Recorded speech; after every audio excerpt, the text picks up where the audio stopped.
जी तुझ्या भवानीच्या आशीर्वादाने आई भवानी तुझ्या भवानीच्या आशीर्वादाने माता जिजाऊंच्या मार्गदर्शनाने आणि मावळ्यांच्या साथीने छत्रपती शिवाजी महाराजांनी हिंदवी स्वराज्य स्थापन केले. शिवराय घडले कारण संस्कार जिजाऊंचे होते. म्हणूनच म्हणावेच वाटते, थोर तुमचे कर्म जिजाऊ उपकार कधीच फिटणार नाही. थोर तुमचे कर्म जिजाऊ उपकार कधीच फिटणार नाही. चंद्र सूर्य असेपर्यंत नाव तुमचे मिटणार नाही. चंद्र सूर्य असेपर्यंत नाव तुमचे मिटणार नाही. अशा वीर मातेने घडवलेला पुत्र नेमका कसा असेल हो? कसे असेल ते पुत्र, कसे असतील ते राजे, कसे असतील ते स्वराज्य. शिवछत्रपती म्हणजे एक व्यक्ती असून एक विचार. विजयासाठी तलवार चालून गेला, विजयासाठी तलवार चालून गेला, निधड्या छातीने अख्ख्या हिंदुस्थानाला हलवून गेला.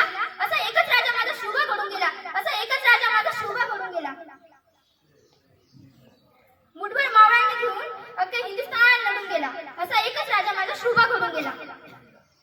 मित्रांनो, 65 किलोची तलवार चालवतो तो यसाजी, 2000 शत्रूशी एकटा लढतो तो वाजी, आणि 8 तासात घोडा दिल्लीवरून पुण्यात घेऊन येतो त्याचं नाव संताजी.